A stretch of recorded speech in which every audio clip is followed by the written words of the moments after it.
In Flanders fields, the poppies blow between the crosses row on row that mark our place. And in the sky, the larks, still bravely singing, fly scarce heard amid the guns below. We are the dead. This is Michael Morpurgo, author of the acclaimed work War Horse, in recital mode in London this week. The centenary of the Great War has not only led to Britain remembering and commemorating its great sacrifices, it's created an opportunity for the literary world to celebrate some of the best and bleakest poetry this country committed to paper during the 20th century.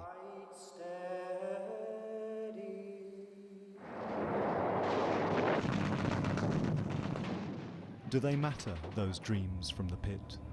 You can drink and forget and be glad, and people won't say that you're mad, for they'll know that you fought for your country, and no one will worry a bit.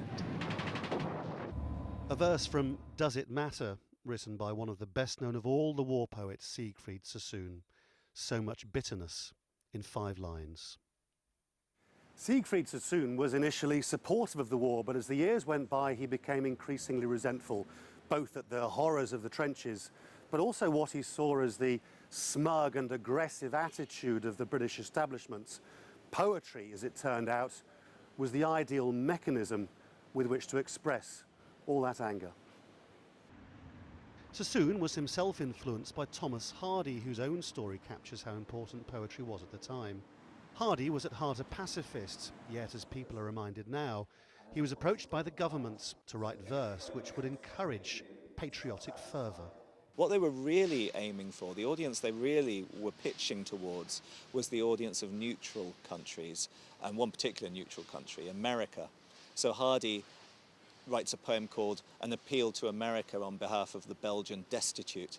It's not his best poem, as you can imagine from the title. But it served a purpose for the government. Absolutely. Many others wrote too, some who refused to fight in the war and put their thoughts to paper while in jail for their objections to conflict. The work of the war poets has, over a century, given a voice to the millions of men who lost their lives without being able to speak for themselves. Lawrence Lee, Al Jazeera, in southern England.